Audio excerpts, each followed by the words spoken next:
First at 5. From the University of Florida's College of Journalism and Communications, you're watching WUFT News. London copes with a lone wolf terror attack 1 year after an ISIS cell targeted Brussels.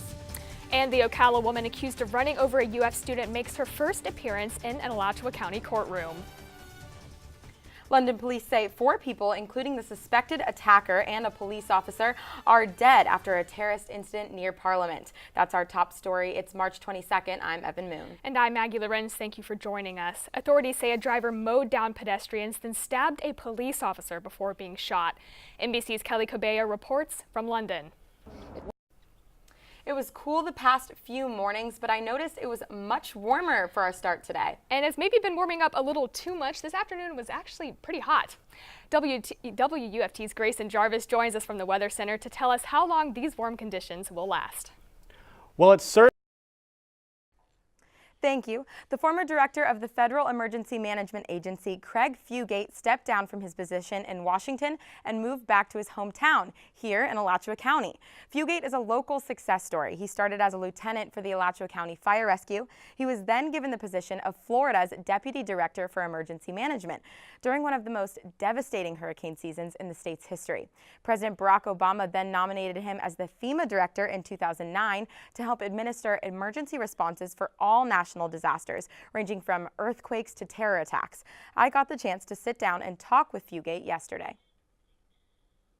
As Trump considers his replacement, what do you think are some attributes that a successful FEMA director needs?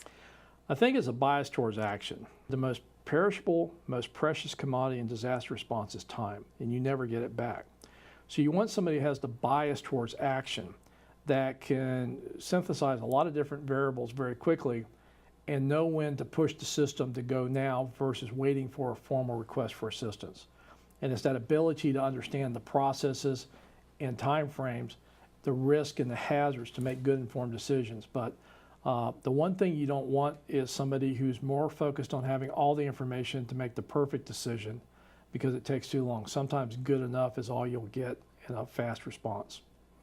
With hurricane season just 2 months away, are you concerned that there isn't a named director? What are the biggest threats and concerns coming into that? No, I think we did our job of making sure that FEMA was equipped, staffed with the right expertise and the right senior career officials to lead the agency until the Trump administration were able to select an administrator.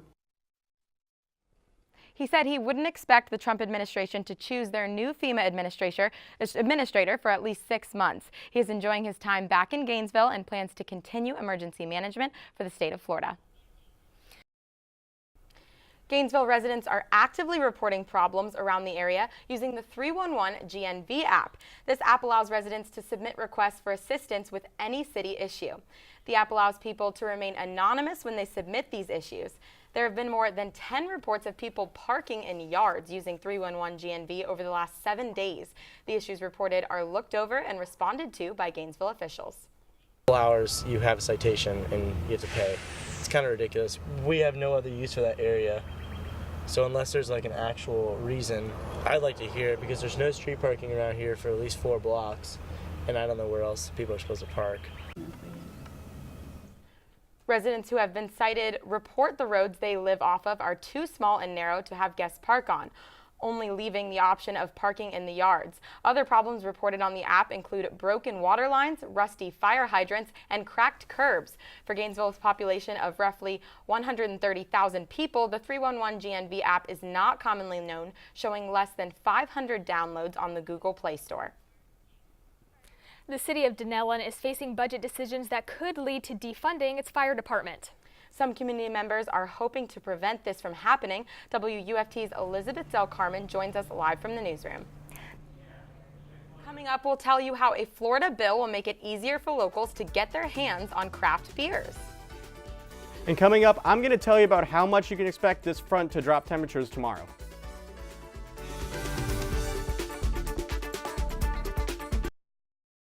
You're watching WUFT TV News. Welcome back. Wednesdays are for all things consumer and technological. Mari Salazar joins us now with the latest.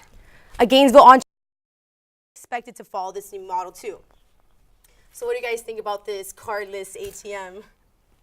I mean, it sounds great. Anytime, I'll probably continue to use my card, but anytime I forget it, you have that backup option, which is nice. Right. Well, I don't know. I feel like I'm a little old-fashioned, maybe a little hesitant about new technology. So I always forget my cards, so I'm so you probably like it. Yeah, that's a great idea for you. Well, we heard from Grayson earlier that we'll get a little break from these warmer afternoons we've been having. And I'm looking forward to that beautiful weather this weekend. Grayson joins us again from the Weather Center. Thank you, Grayson. The Gator football team is playing at home tonight, and they've been on a roll lately. It's actually the softball team, and sports anchor Charlie Jordan is here to update us on their 18-game win streak. That's right, ladies. A month after their only loss of the season, the Gators are playing like a team possessed right now. When we come back... Thank you, Charlie. Well, life isn't rough if you're the most popular dog breed in America. Labrador Retrievers claimed the title of America's most popular dog breed for the 26th straight year. The ranking comes from the American Kennel Club. German Shepherds, Golden Retrievers, Bulldogs, and Beagles follow on the tails of Labs to round out the top 5. Other breeds included in the top 10 are French Bulldogs, Poodles, and Boxers. The AKC does not recognize mixed breeds or hybrids like Maltipoos and Labradoodles. And I can't say I'm surprised there because I have the sweetest little chocolate at home, so That's so cute. No surprise. And before we go, one last check on the weather with Grayson. Thank you, Grayson. BBC World News is up next, and the PBS NewsHour is coming up at 7 o'clock. WUFT News returns tomorrow at 5, but your Florida news is always on at WUFT.org. Have a good night.